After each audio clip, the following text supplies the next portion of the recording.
Okey, Assalamualaikum warahmatullahi wabarakatuh dan salam sejahtera kepada anda murid-murid tahun 5 dan tahun 6 SK Sekendi ya. Hari ini cikgu akan kita akan mengulang kaji sedikit berkenaan dengan internet ya dan fungsinya. Cuma cikgu akan lebih khusus kepada apakah ya, nanti cikgu akan khususkan apakah perbezaan di antara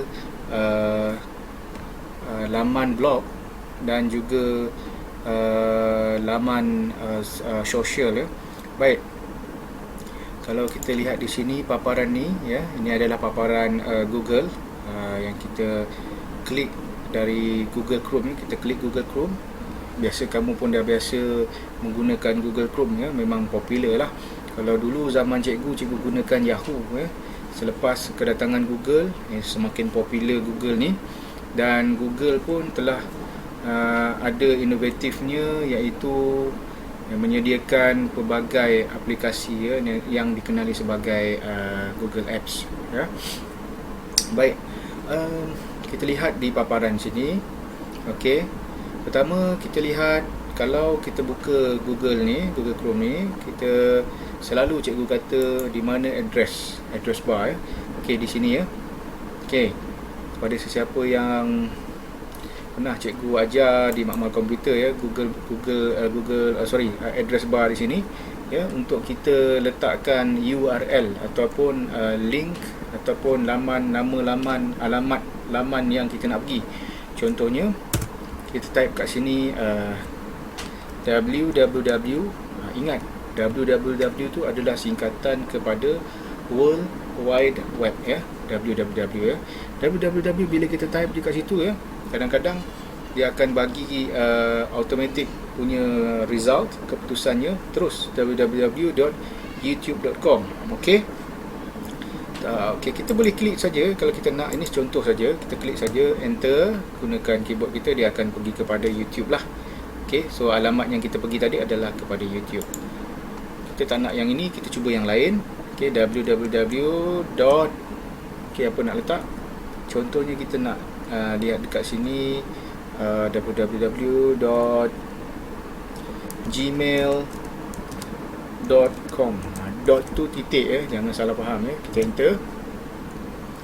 Okey, kalau kita pergi kepada Gmail, bermaksud kita akan pergi ke akaun email ya.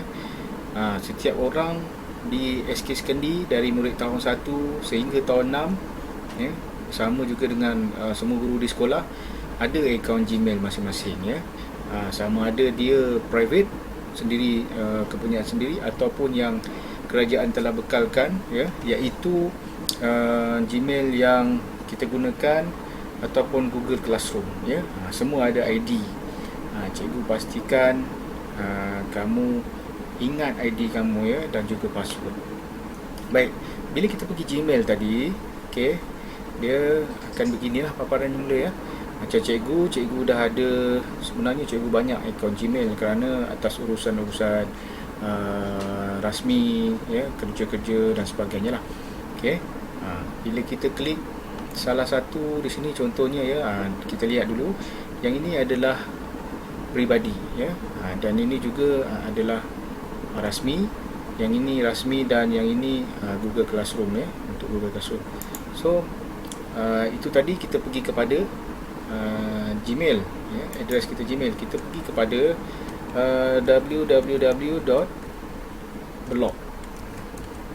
blogger.com. Ada tak alamat blogger kat situ? Okey, kita tunggu sekejap. Okey, dia akan pergi kepada laman lain ya. Kalau kamu masuk apa pun dia punya URL dia akan pergilah.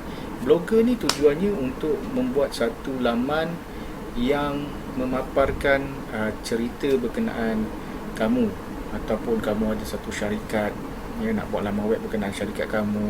Contohnya kamu di rumah, mungkin keluarga ada membuat perusahaan keripik pisang ya, mungkin boleh buat satu laman web. Ceritalah dekat situ perusahaan keripik pisang keluarga, mungkin ada nama syarikat, ya. Kita boleh masuk kat situ gambar, ya. Di dalam blog ni kita ada ruangan untuk komen dan juga kita berbincang, ya. Jadi kalau dekat sini ini adalah laman untuk kita mencipta, ya. Nama dia blogger. Kalau yang tadi Gmail tu adalah email.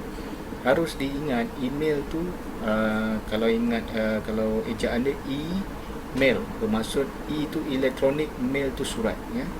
Kalau zaman cikgu dulu, cikgu gunakan kertas tu, untuk menulis surat, ya, lipat masuk dalam sampul surat.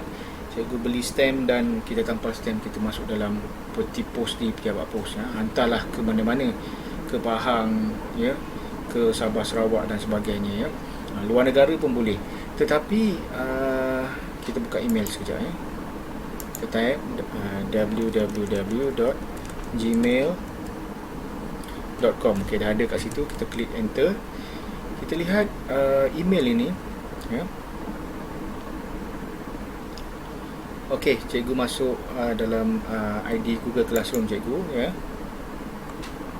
Okay, cikgu masukkan password cikgu.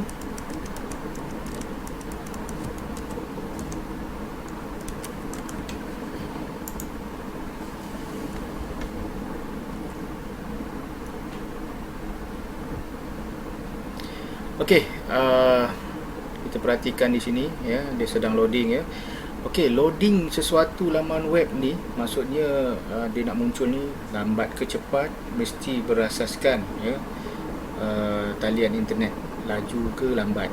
Kalau talian internet kita rendah, maka lambatlah dia, ya. Kalau kita tonton video YouTube tu kadang-kadang tersekat-sekat, ya. Mungkin disebabkan tempat yang kita gunakan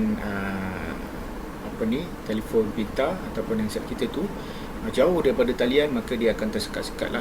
Kalau kita berada dalam kawasan yang dia punya talian tu tinggi, ya, maka kita dapat melihat video di dalam YouTube tu dengan lancar, ya, dengan lembut, lancar dan sebagainya, ya.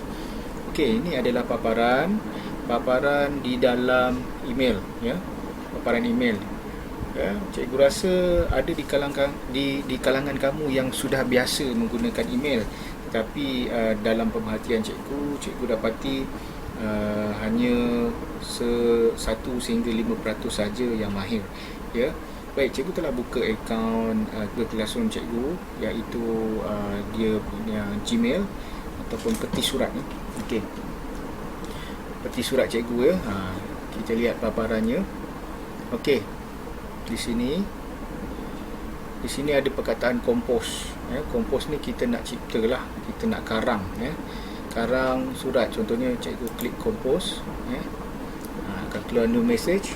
Di sini to, kepada, ya, from, daripada, ya. Okey, sekejap kita dismisskan ni. Okey, to, kepada, kita mesti ada address, ya. Kalau kita tulis surat ataupun kita kirimkan kad yang menggunakan secara tradisional, menggunakan stamp, pergi pejabat pos hantar dalam peti surat, kemudian postman hantar, ya. Sama ada kita, macam cikgu kata tadi, hantar ke Pahang dan sebagainya, tempat-tempat lain, ya. Sungguh pun di Arab Saudi sana, di Amerika Syarikat, kalau kamu ada kawan dan saudara mara di sana, ya, tetap sampai, ya. Pastikan stamp tu dengan nilaian yang tepat, dia akan sampai. Cuma dia sampai tu dalam tempoh masa yang tertentu. Katalah kamu post ke dari Sabah Bernam, post ke Kuala Selangor, adakah surat kamu akan sampai petang nanti kalau kamu post pagi? Tak mungkin. Dia mungkin paling cepat tu akan sampai esok. Tu dalam satu negeri. Tetapi kalau kamu hantar surat tu ke negeri lain ataupun luar negara, dia akan memakan masa yang lebih lama, ya. Jadi apa istimewanya email ini, electronic mail ni, ya, surat secara elektronik ni, kamu hantar maklumat ataupun hantar surat, ya, mereka akan terima paling lama pun dalam masa 5 saat. Okey, 5 saat. Okey, tapi harus ingat dia juga bergantung kepada talian internet yang kamu ada. Baik, tu kepada kamu mesti tahu alamat, ya. Alamat contohnya kamu nak hantar kepada jabatan kamu. Contohnya kat sini saya bagi contoh ya. Contoh kepada Azmiuddin lah. Ya. Okey, nanti kamu keliru, kita tukar nama lain. Kita hantar kepada ni lah, fatimah@gmail.com. Ni contoh contoh Fatimah punya email ya. Dan kita masukkanlah subjek situ. Contohnya apa? Mohon hantar gambar. Okey. Dia punya subjek mohon hantar gambar. So kita type lah kat sini Assalamualaikum ya. Assalamualaikum. Nah, teruslah kamu type mohon hantar gambar yang kamu rakamkan pada minggu lepas di Pulau Langkawi dan sebagainya, dan kita send. Setelah kita send ya, orang yang kita tujukan tadi dia akan dapat email ni dalam masa sekejap saja, tak lama. So itu kita compose ya. Yang penting kamu tahu address ataupun nama email dia. Sebab kata cerita tadi cikgu cerita tadi, kalau kita hantar surat tak ada alamat, postman tak tahu nak hantar ke mana ya. Macam ni sama juga ya. Kamu kena tahu alamat dia cuma berdasarkan kepada @gmail.com tadi. Kalau dia punya email @yahoo.com akan sampai ke sana juga ya. Okey, di sini ada contoh-contoh yang di dalam peti surat cikgu lah. Surat cikgu ya. Inilah dia. Alright. Okey. Ini contoh paparan. Okey, untuk sebagai salah satu pendidikan keselamatan cyber ya. Kamu kena tahu ya. Sekiranya kamu login sesuatu akaun, contohnya email ya, Facebook, Instagram, apa lagi yang ada boleh menyimpan maklumat kamu, pastikan setiap kali kamu keluar kamu mesti log out ya. Pilih sign out atau log out ya.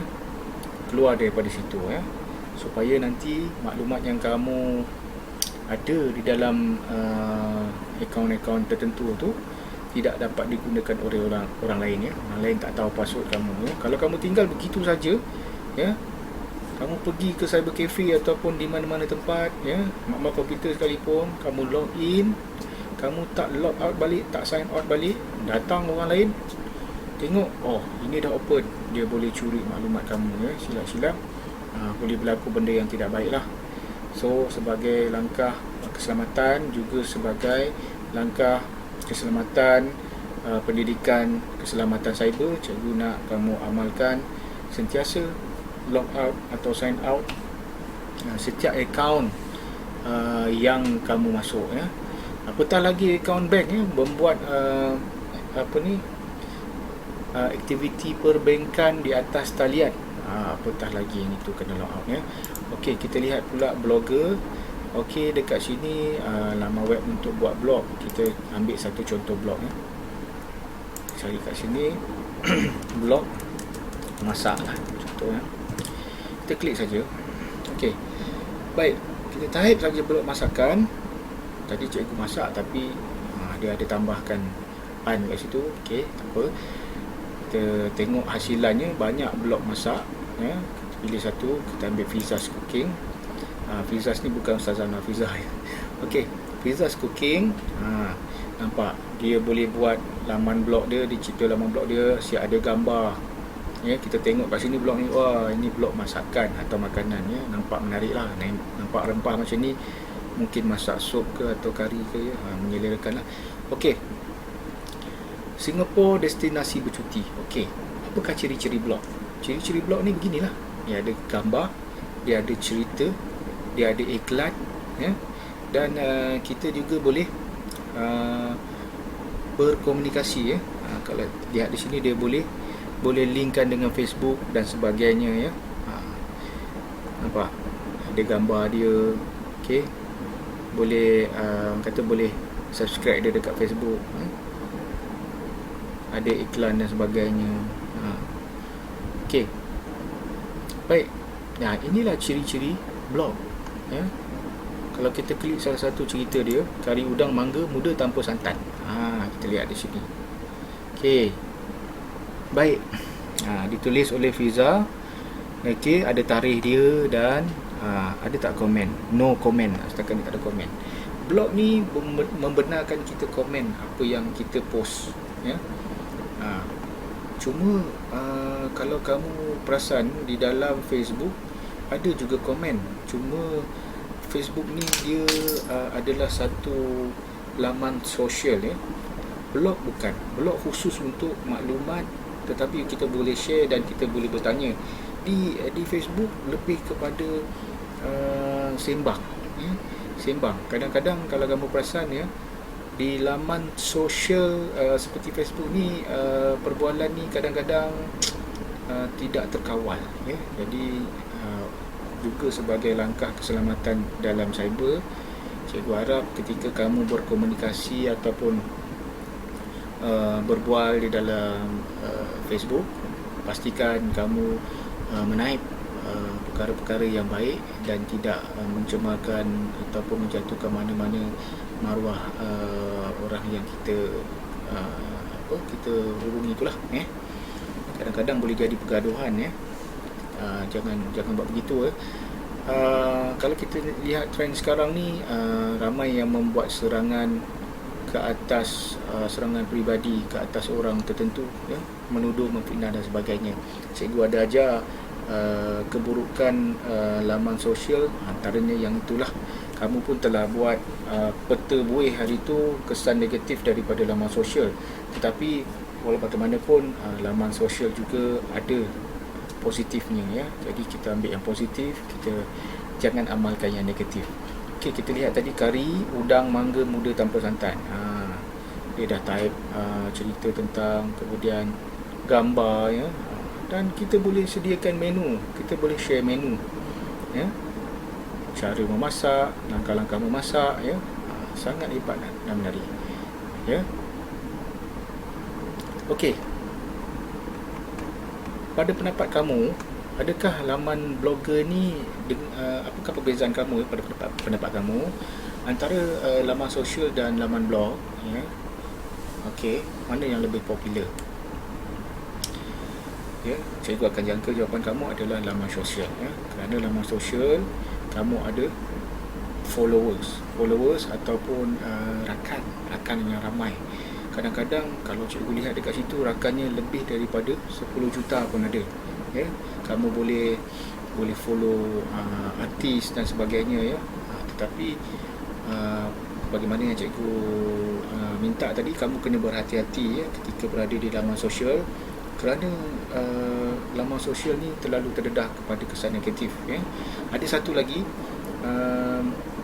sekiranya kamu menggunakan, ya, laman Facebook, iaitu laman sosial, ya, banyak, ya, Twitter, Instagram, ya, memang kena berhati-hati kerana kadang-kadang mereka boleh ceroboh akaun kamu, ya, walaupun kamu telah sign out. Itu kelemahan laman sosial, ya. Kerana kalau kita lihat, pernah dengar cerita, ya, artis tu dia punya Facebook telah ditutup. Kerana apa? Kerana telah digodam tu di hackers. Penggodam ni masuk dalam akaun dia, ubah, jadikan gambar dia tu gambar yang tak senonoh dan sebagainya. Jadi malu artis tu, jadi maruah dia tu terjejas dan dia punya orang kata dulu dia top, sekarang dia jatuh sebab itulah, ya. Cikgu harap kamu berhati-hati ketika berada di laman sosial. Okey, tadi berbalik kepada tadi, laman blog dengan laman sosial ni memang sosial lebih popular, tetapi laman blog juga popular, ya. Kerana laman blog ni, ya, ada laman blog yang boleh mendatangkan manfaat, ya, seperti pulangan wang, ya. Cikgu pernah juga melihat laman web yang telah dipasang iklan. So ada cara mendaftarnya, ya. Sekiranya blog ni dia ni popular, ya, orang selalu tengok, seperti Fiza Cooking ni selalu orang tengok, ya. Jadi ni yang cikgu masukkan tadi, Nufnang ni adalah syarikat yang menguruskan pengiklanan di dalam internet, ya, Nufnang, untuk blog. Jadi dia akan bayar kepada orang yang tulis blog. Mungkin kamu nanti dah masuk ke sekolah menengah ataupun ke IPT, dah bekerja ya, kamu boleh cubalah. Boleh cuba laman blog ni dan cuba setkan untuk pautan iklan ya, mana tahu rezeki kamu boleh menjadi jutawan menggunakan ni ya. Banyak usahawan kita yang berjaya ya dengan menggunakan laman blog ini ya. Okey. Jadi kamu dah lihat tadi perbezaan di antara email dan juga blog ya. Cikgu nak buka Facebook, cikgu rasa kita akan berjumpa di pembelajaran yang akan datang. Cuma cikgu nak kamu faham ya, apa beza email tadi dan juga blog. Apa beza dia? Pertama, email ya, tugas utama dia hanya untuk menghantar surat. Surat tu dalam bentuk elektronik ya. Dalam surat elektronik tu kita boleh masukkan gambar, kita boleh hantar gambar. Okey, boleh masukkan video, boleh masukkan suara dalam bentuk klip. Okey, dan ada lagi ya yang dibenarkan ya. Okey, tetapi kalau surat biasa secara tradisional menggunakan stamp, kamu tak boleh hantar video ya. Kalau kamu letak CD pun dalam tu, mungkin muat, berat dan sebagainya, lambat, mungkin stamp tu dikenakan mahal. Okey, apatah lagi jauh ya, di overseas dan sebagainya. Okey, email juga boleh menjadi satu tempat simpanan maklumat kamu ya. Bagaimana caranya? Okey, kamu katakan ya, kamu ada sekeping gambar yang kamu sangat sayang ya, takut gambar ni hilang ya, gambar keluarga lah, nak jadi kenang-kenangan ya. Kamu takut hilang, kamu kompos, kamu hantar kepada kamu balik. Okey, masukkan gambar di situ, kamu hantarlah. Dia akan hantar gambar tu ke dalam akaun email kamu, dalam peti surat kamu. So jangan buang, jangan delete. Okey, so dia berada di cloud ya. Di cloud tu, di awanan ya, di alam mayang. So selamat di sana. Okey, dan apa kelebihan email? Email ni pantas ya. 5 saat mungkin atas, mungkin 10 saat pun adalah, bergantung kepada talian internet ya. Selamat. Okey, itu kelebihan dia. Dia ada juga kelemahan. Kalau kamu nak hantar file yang bersaiz 25 MB ke atas, dia tidak benarkan ya. Cuma ada cara teknikalnya untuk hantar, dia ada, tak ada masalah. Okey, blog adalah satu laman yang boleh memberikan kita peluang untuk menceritakan apakah aktiviti kita ya. Lantas kita boleh promosikan apa aktiviti kita. Contohnya meniaga tadi ya. Kita boleh cerita dengan jelas alamat dan sebagainya ya. Berbeza di laman sosial kita tak boleh. Kita sebenarnya untuk selamat, kita jangan kemukakan terlalu umum. Kat sana ramai pembrodam ya. Kalau blog ni pengikut-pengikutnya biasa orang ilmiah ya. Dia akan cari di sini dan dia akan gunakannya. Lihat sajalah laman blog. Okey, faedahnya banyak juga. Blog memaparkan maklumat, gambar ya. Kita boleh berkongsi dekat laman sosial ya, Facebook, Twitter dan sebagainya ya. Boleh juga orang komen, memberi idea dan sebagainya ya. Jadi blogger ni kita boleh cubalah kemudian ya. Sekiranya PKP ni dapat berakhir dengan awal, ada peluang untuk kita masuk ke dalam makmal komputer, cikgu akan ajar bagaimana kita akan membina blog sendiri ya. Okey, itu saja pembelajaran kita dalam tempoh PKPB yang baru ini. Cikgu ada satu tugasan. Okey, tugasan kamu adalah yang pertama, kamu ambil selai kertas dan kamu buat peta buih. Okey, kamu buat ya, apakah apakah faedah penggunaan email. Okey, kamu fikirkan. Cikgu cakap tadi sikit ya, tapi cikgu nak kamu keluarkan idea, think out of the box, fikir di luar kotak ya. Okey, kamu buat peta buih. Okey, apa kelebihan dia ataupun faedah penggunaan email. Cikgu bagi satu. pantas. Okay, yang kedua, 3, 4, 5 tu kamu buatlah. Okay, buat di dalam selai kertas. Dan sekiranya kamu ada buku latihan TMK pada kamu buatlah di dalam itu, dan nanti sekiranya sekolah telah dibuka semula, cikgu akan semak. Jadi untuk itu saja pada hari ini, kita akan jumpa lagi. Untuk itu cikgu ucapkan terima kasih kerana mengikuti video cikgu dan semoga berjaya. Sekian, terima kasih.